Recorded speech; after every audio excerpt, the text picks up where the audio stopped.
Olá, pessoal, tudo bem? Vamos iniciar aqui nossa primeira aula do curso Penal em Teses para a segunda fase da OAB. Primeiro, eu vou começar me apresentando, mas eu vou fazer isso de uma forma bem breve, explicar um pouco sobre a metodologia desse curso, só para vocês entenderem o objetivo do curso, mas já adianto que o foco aqui é ir direto ao ponto, sem enrolação. O meu nome é Laura Santana, eu sou advogada.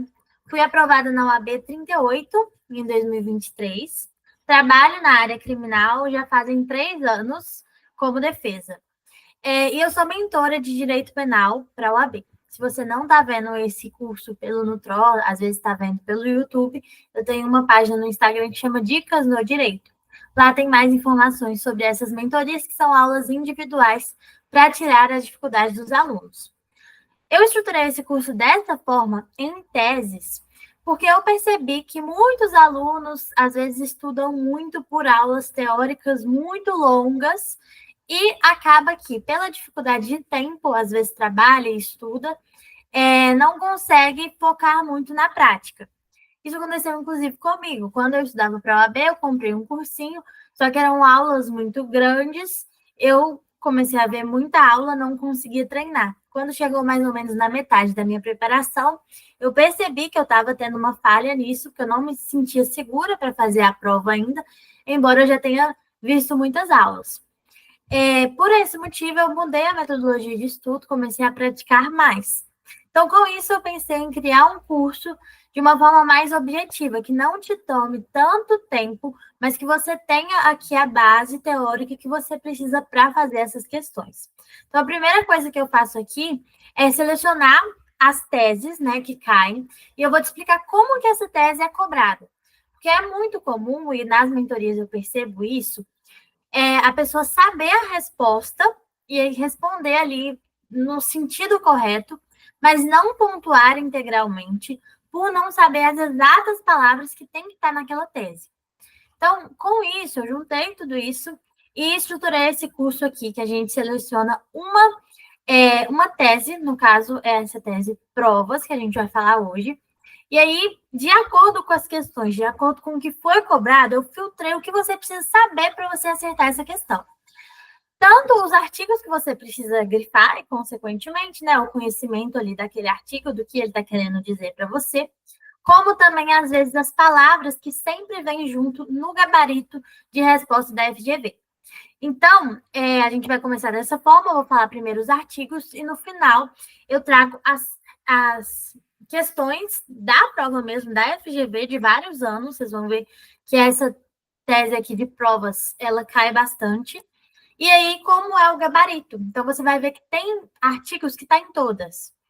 Tem palavras que estão lá em todas as provas, que se repetem.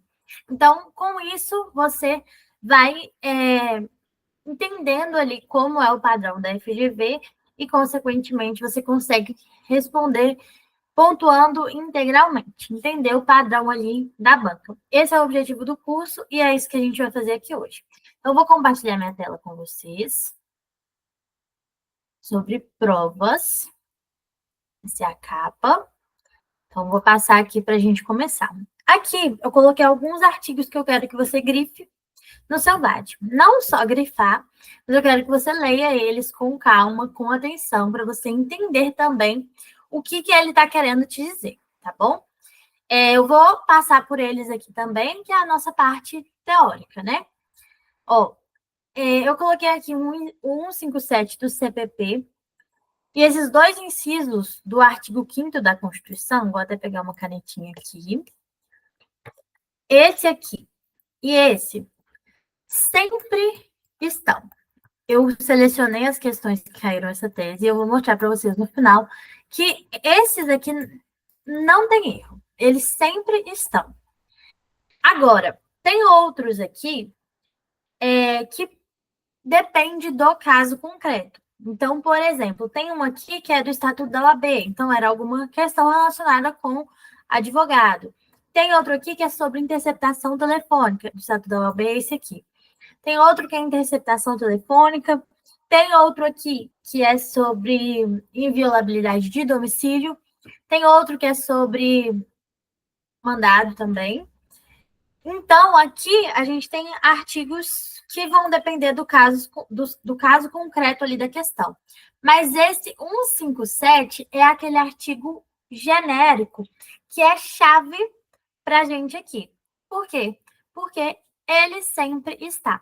E você vai ver que o padrão da FGV de resposta, ele dá esse artigo-chave, geralmente, 157 do CPP, e também coloca outros artigos, mas a gente tem aquele ou seja, é alternativo. Você coloca um 157 ou esse aqui do Estatuto da OAB, por exemplo, na questão que foi sobre o advogado. Se você coloca um 157, você já se garante. Se você foi mais profundo ali, também colocou o da OAB, também vai te pontuar, mas era um ou outro. Então, qualquer um desses que você colocasse no seu padrão de resposta, você pontuaria. Eu recomendo você sempre colocar todos os artigos que você vê ali que tem relação com a resposta. É melhor errar para mais. O que a gente não pode fazer é tese contraditória, ou seja, quando a gente tem uma coisa que fala o contrário da outra. Ou então, quando eles identificam que você está tentando colocar várias respostas porque você não sabe. Aí, isso realmente não pode, isso pode te zerar. Mas, se tem relação, se, por exemplo, é sobre invasão de domicílio, você acha 3 artigos que falam sobre isso, coloque os 3 artigos. Porque quanto mais você colocar, maior a sua chance de acertar.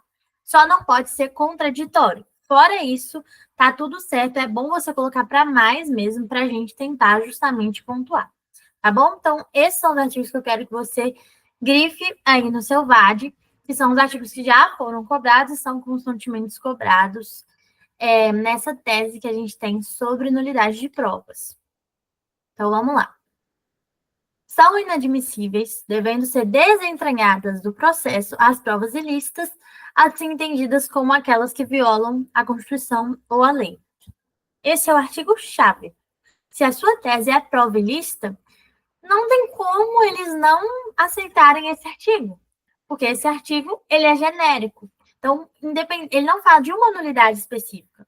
Ele está falando que se a prova é ilícita, qualquer que seja, seja por violação de domicílio, seja por reconhecimento de pessoas de forma ilegal, qualquer que seja a prova ilícita, ela deve ser desentranhada dos autos, do processo. Desentranhar é tirar do processo. Então, é isso que está falando nesse artigo aqui. Por isso ele é chave, porque ele é genérico, e aí cabe nas questões, independente de qual seja a justificativa, de qual seja o caso concreto ali. Então, esse artigo 157 para a prova ilícita, ele tem que estar na sua mente. 157 para a prova ilícita. Você tem que lembrar dele se for essa tese, ou de questão, ou de peça também.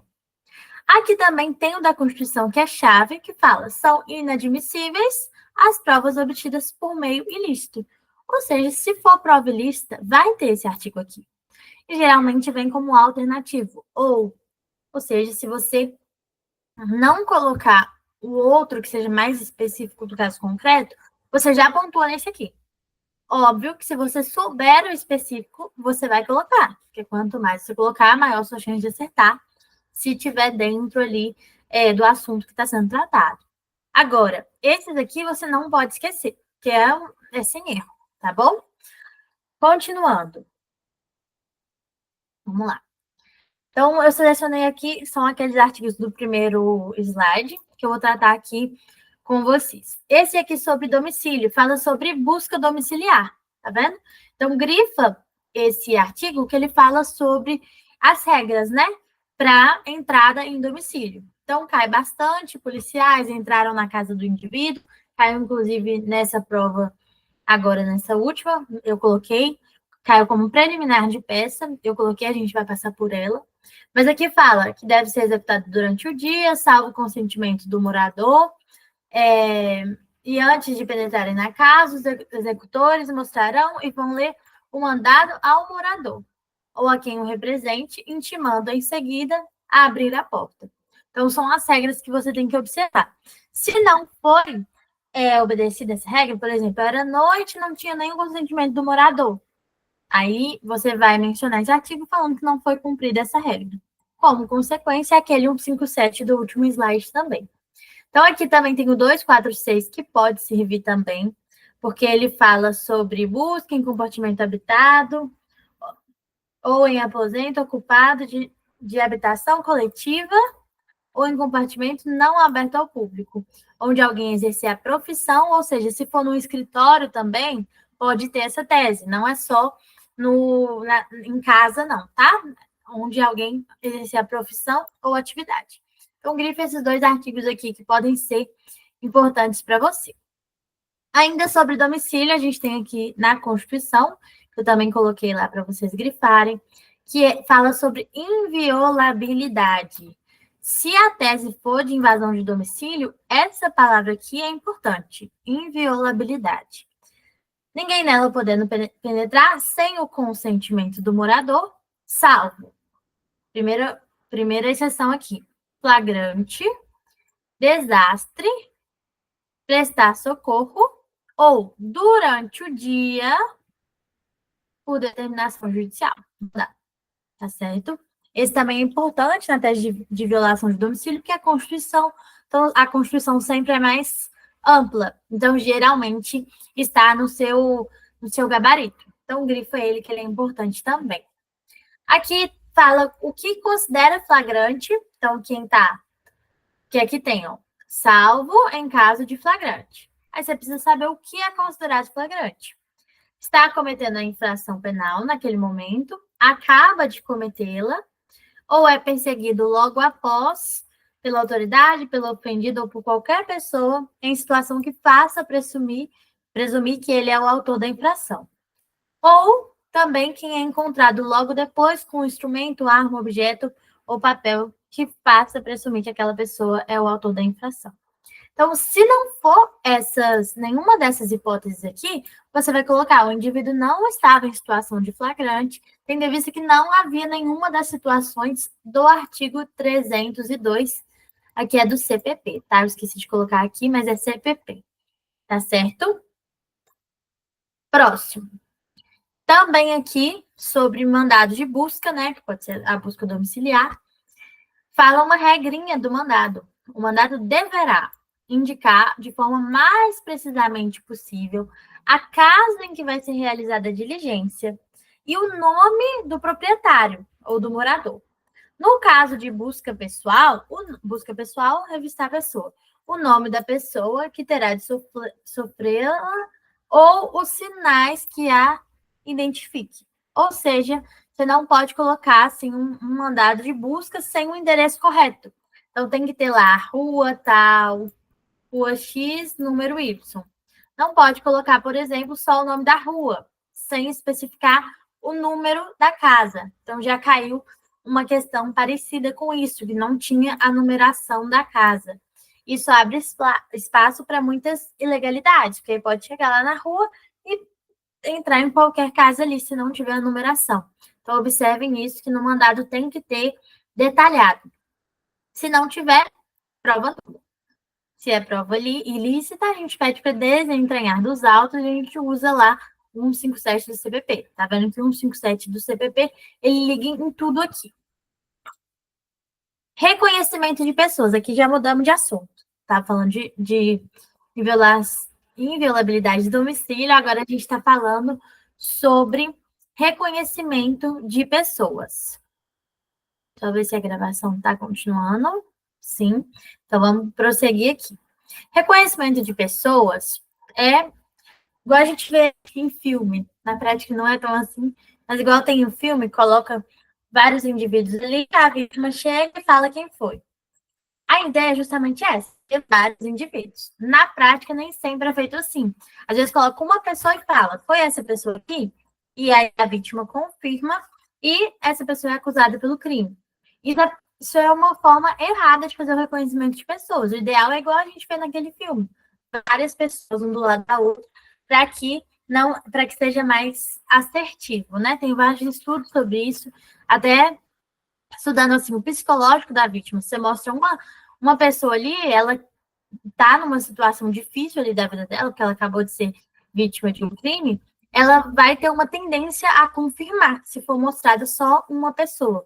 Então, tem alguns estudos ali, quem quiser aprofundar, tem um livro da doutrina do Aury Lopes Júnior, de processo penal, que é muito bom, fala sobre isso também. Tem vários estudos sobre isso. O ministro Rogério Schietti, do STJ, ele estudou bastante o tema também, tem alguns documentos que, se você procurar aí do CNJ, que fala sobre isso, que são bem legais. Mas, em suma aqui, o que a gente precisa para a OAB? A lei, ela traz os requisitos, como que deve ser esse reconhecimento de pessoas. Antes, tinha um entendimento, ainda existe um pouco desse entendimento, mas que falavam que isso aqui é só opção. Se quiser, pode ser assim, não é obrigatório. Hoje, o STJ já entende que esses requisitos aqui são obrigatórios, tem que cumprir todos, não são optativos, não é só se quiser fazer dessa forma o procedimento. Deve ser feito assim, se não for, é nulo. Qual que é o procedimento? Primeiro, a pessoa precisa descrever o autor da infração. Então, como que ele era? Características físicas, como que ele estava, como que era a veste dele. Enfim, descrever ali a pessoa. Primeiro é esse. Depois, toca ao lado de pessoas parecidas, convidando a apontar. Então, como eu falei, não pode ser. Foi esse aqui e a vítima confirma. Não, tem que colocar qual desses foi. Coloca ali as pessoas uma ao lado da outra, de preferência parecidas. Então, por exemplo, se a cor da pele for branca, tem que colocar várias pessoas brancas. Se for negro, colocar várias pessoas negras ali. Então, a ideia é que sejam pessoas parecidas para não induzir. Porque senão, também induz da mesma forma do que mostrar somente uma imagem, tá bom? Então, tem que ter ali pessoas parecidas ali, uma ao lado da outra, para a gente não abrir espaço para esses problemas que eu falei. Depois, se houver razão para recear que a pessoa chamada para o reconhecimento, por efeito de intimidação ou outra influência, não diga a verdade, a autoridade providenciar que esta não veja aquela. Então, é como se fosse aqueles vidros que uma pessoa que está aqui vê a do outro lado, mas a do outro lado não vê para cá. Então, é basicamente isso. Que a vítima vê os suspeitos ali, mas os suspeitos não conseguem ver a vítima, tá? Por proteção da vítima aqui, tá? E, por fim, deve ser lavrado um auto pormenorizado, ou seja, um auto detalhado ali, subscrito pela autoridade, pela pessoa chamada para fazer o reconhecimento e por duas testemunhas presenciais. Então, preste atenção nisso aqui também. Pode estar tudo certinho e não tem a assinatura das testemunhas. Nulidade, porque esses requisitos são obrigatórios e não facultativos, de acordo com o STJ. E aí, você vai citar esse artigo aqui, que tem os requisitos sobre isso. A gente vai ver uma questão que caiu sobre isso. Mudando de assunto, temos uma possibilidade de captação ambiental, que é como se fosse uma gravação ali do ambiente. O que acontece? Só apagar esse. Para investigação ou instrução criminal, poderá ser autorizado pelo juiz, a requerimento do Ministério Público, a captação ambiental, gravar o ambiente de sinais eletromagnéticos, ópticos, acústicos, pelo juiz, a requerimento do MP. O MP pede, o juiz autoriza. Não é o MP que está autorizando. O MP pede, autoriza. Quem autoriza é o juiz. O MP pode pedir, mas quem vai falar se vai ter ou não é o juiz, ok? O que você tem que prestar muita atenção também, que é uma pegadinha que parece que está certo. Às vezes fala assim, o delegado autorizou a captação ambiental. A gente tem uma visão, tipo assim, se o delegado autorizou, tá certo, vai dar tudo certo. Mas não é assim. Às vezes, o delegado autorizou sem poder autorizar. Às vezes, o que o delegado poderia fazer era representar ao juiz para que o juiz autorize, que é o caso aqui. Então, olha só, o que o delegado, a autoridade policial, o delegado, a requerimento dele, ele vai requerer para o juiz pode autorizar. Então, cuidado com essa pegadinha, porque às vezes você vai ver o delegado autorizou, você vai falar, pô, tá tudo certo, o delegado autorizou, mas não, atenção, aqui é reserva de jurisdição, ou seja, somente o juiz pode fazer, tá bom? Cuidado com isso, que o delegado autorizou. Se precisa de autorização judicial, o que o delegado pode fazer é só representar o juiz, só requerer ao juiz, ok?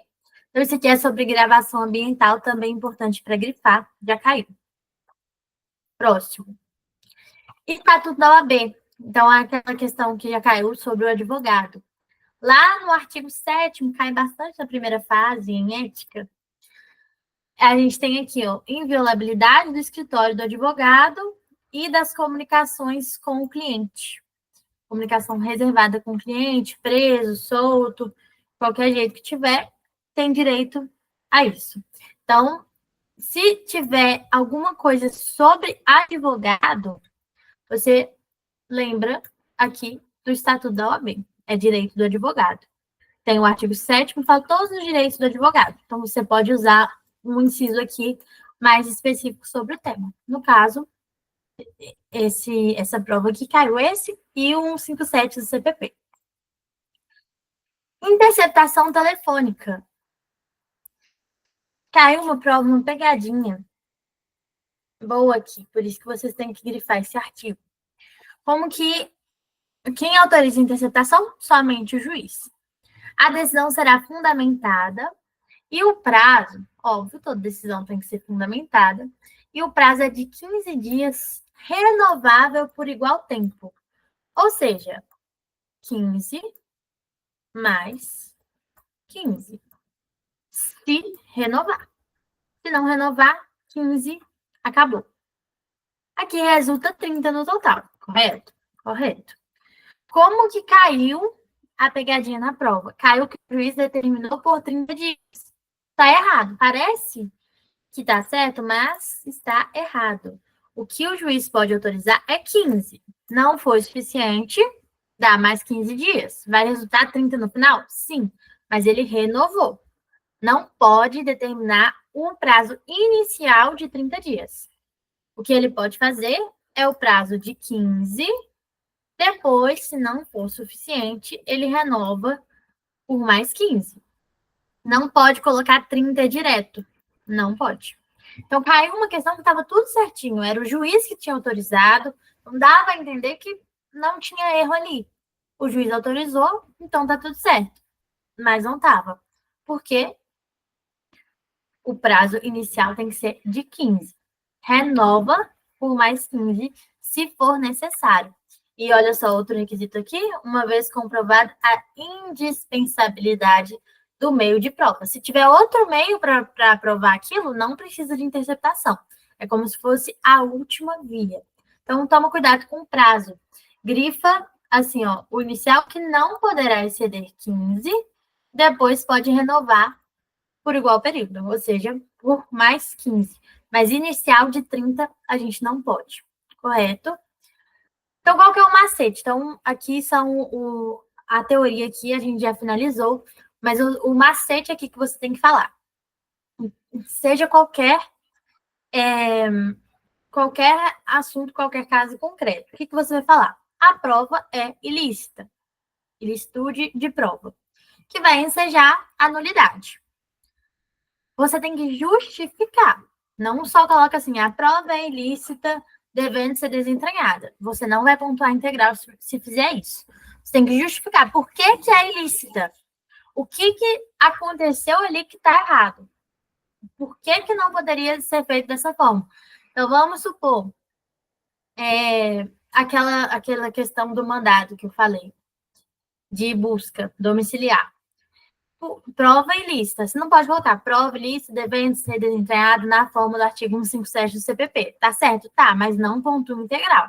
Porque você tem que falar, é ilícita tendo em vista que o mandado estava genérico, não indicava a numeração da casa em que os policiais iriam fazer as buscas. Tá bom? Exemplo. Sempre você tem que justificar o que ensejou essa nulidade. O que foi errado?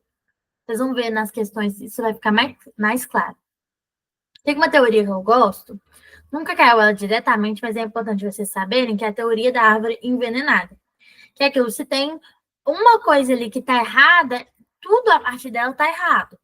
Então, se tem um ato, por exemplo, a instrução ali foi nula, tudo a partir daquela nulidade está errado, está tudo nulo.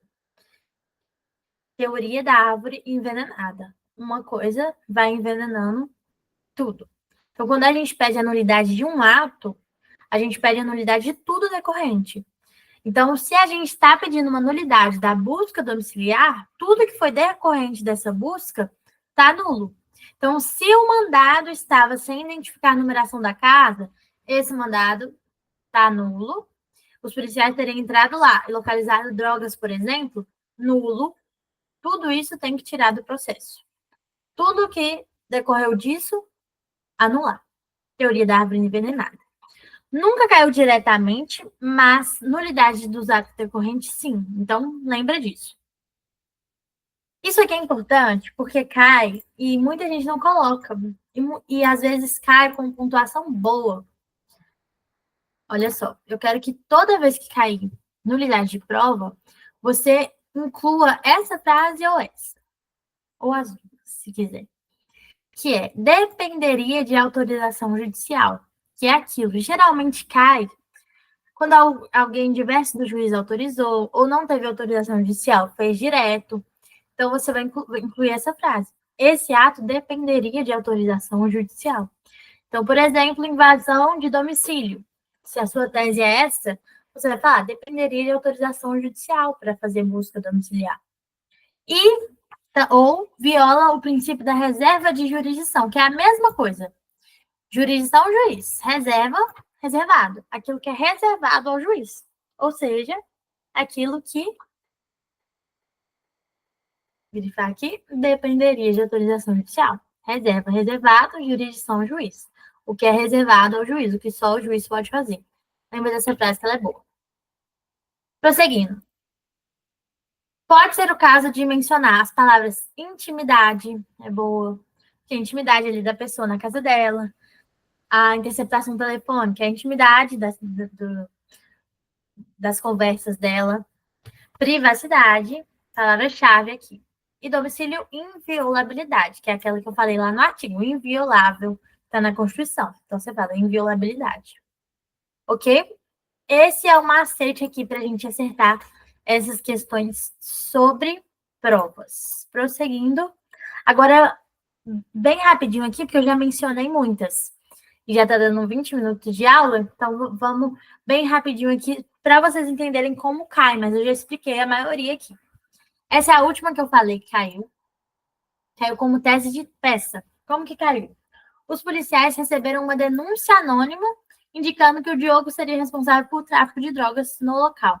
Por isso, foram lá e, sem o consentimento de qualquer morador, ingressaram no imóvel. A OAB deixa muita coisa clara quando ele fala assim, sem alguma coisa, ausente alguma coisa, mesmo sem ter alguma coisa, embora não tenha. Então, aqui a gente já tem que ficar atento. Então, não tinha o consentimento, a única coisa que tinha era denúncia anônima, que é insuficiente. Denúncia anônima qualquer um pode fazer. Se tem um inimigo quer prejudicar ele, faz uma denúncia anônima. Se for assim, os policiais vão entrar lá na casa dele, mesmo sem ter alguma coisa, mesmo sem ter fundadas razões. Vamos prosseguir. Aí, como que foi o gabarito aqui, ó? Ilicitude no meio de obtenção de prova, olha a pontuação, 0,4. Tendo em vista ter sido obtida por meio ilícito, aí lembra que eu falei, justifique. Então, aqui é justificativo. Já que a denúncia anônima é insuficiente para caracterizar fundada suspeita sobre o flagrante delito que acontecia ali. Vamos ver os artigos. 157, eu falei que sempre tem, lembra? Aqui é tudo ou. Então, só de falar 157, você já pontuava o fundamento legal. Mas temos outros, que é o da Constituição, aquele de você já grifou esse aqui, inviolabilidade de domicílio. Esse aqui também é as situações lá de flagrante, já coloquei lá na frente também, você já grifou e tá tudo certo. Perceba que é importante quando a gente começa a estudar, que a gente não sabe, a gente descobre depois. Às vezes a gente sofre muito com o artigo em si. Mas olha só, quanto que o artigo vale? 0,10. Na maioria, acho que eu nunca vi o artigo valer mais que 0,10. É pouquinho. O mais importante é o nome da tese principal. Então, prova e lista. Falou prova e lista 0,4. 0,4 na segunda fase é muito ponto. A justificativa vale ali mais ou menos, nem tanto como o nome da tese e nem tão pouco como o artigo. 0,25 e o artigo 0,10, tá? Aqui tinha consequência. No caso lá, aí depende aqui do enunciado completo, que eu não peguei completo, porque a gente está focado na tese. Mas ensejava, era uma resposta à acusação, ensejava a rejeição da denúncia por ausência de justa causa. Mas isso aqui precisa ser enunciado completo, tá? Não só de curiosidade. Até mesmo que a gente está tratando nessa aula, essa parte aqui valeu muito ponto, olha só, e não é uma matéria difícil. 0,75. Cai muito, essa tese você tem que saber. Próximo. OAB 37. Como caiu? Duas amigas, vou falar mais breve, tá? Não vou ler tudo não para vocês. Vou resumir aqui. Duas amigas estavam lá fofocando e falaram que a outra lá é ridícula e se acham. Elas estavam numa conversa interna delas, não achavam que ia ser ouvido por ninguém. Foi denunciada crime contra a honra, artigo 140 do CAPT, mas era só uma fofoca. Por quê? Porque tinha uma gravação ambiental. Gravação ambiental. Só que era uma conversa privada. Como que caiu? Com a tese de direito processual, olha só o gabarito aqui. Ilicitude do meio de prova, nome da tese, é o que mais vale. 0,35. Justificativa. Por quê? O que foi errado? Pois a gravação ambiental dependeria de autorização judicial, aquilo que eu falei, reserva de jurisdição. 157, lembra? Tá aqui. 157 do CPP. O resto tudo é ou, significa que se você colocar só 157, você já pontuaria. A gente sempre tenta colocar todos que a gente sabe. Então, tem aqui especificamente sobre a gravação ambiental, que você também já grifou no seu GAD. E a Constituição também, que é genérica, você já pontuou aí. Tá vendo? 0,65 não é difícil. Vamos ver mais uma. Geraldo. Deixa eu só ver aqui, para não precisar ler tudo, só relembrar aqui o contexto. Essa aqui foi reconhecimento pessoal.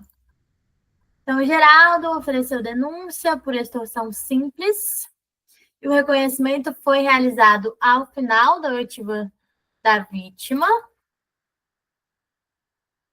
sob o argumento de que, como havia muitos presos no fórum, não havia policiais suficientes para transportar os presos até a sala de reconhecimento. Lembra que eu falei que é igual filme, precisa colocar várias pessoinhas no vidro e você reconhecer entre as pessoas, não pode ser só uma. Aqui foi isso aqui. Colocou só uma pessoa e falou assim: não tem policial para trazer mais gente aqui, não. Então colocou. Então, assim, Eugênia apenas apontou para o denunciado, era a única pessoa. Falou, esse? Ela falou, só isso. Ou seja, não está de acordo com o requisito lá do 226. As demais testemunhas falaram que não presenciaram o ocorrido.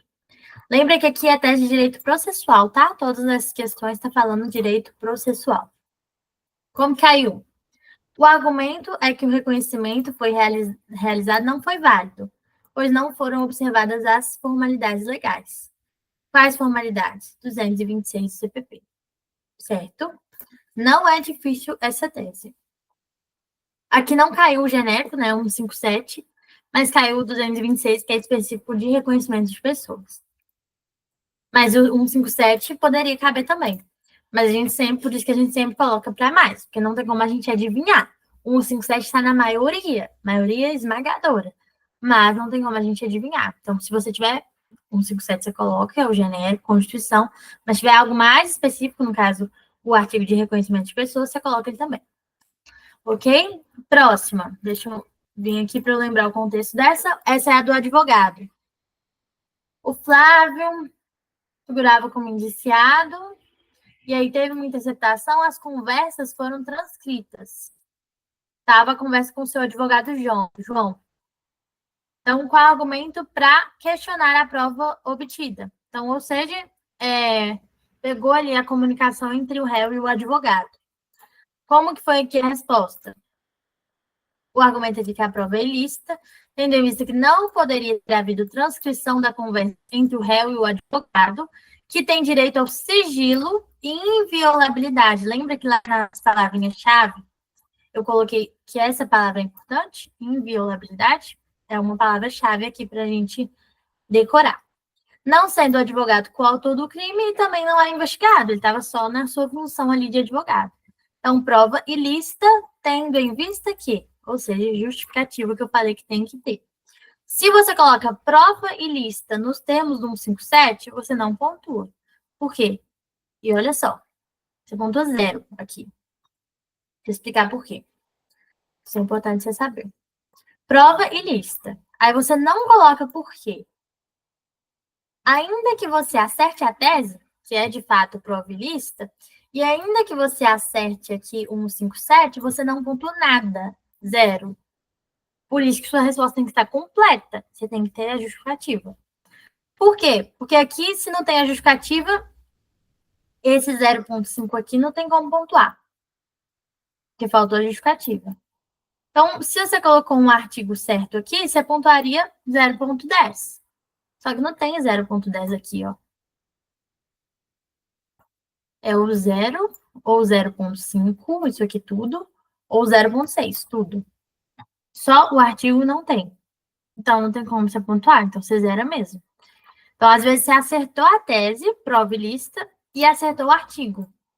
Mas se sua resposta não foi completa, se você não colocou isso tudo aqui, não explicou que ele é advogado, que é inviolável, que tem sigilo, 0. Tá? Mesmo sabendo a tese. É o que eu explico para os meus alunos.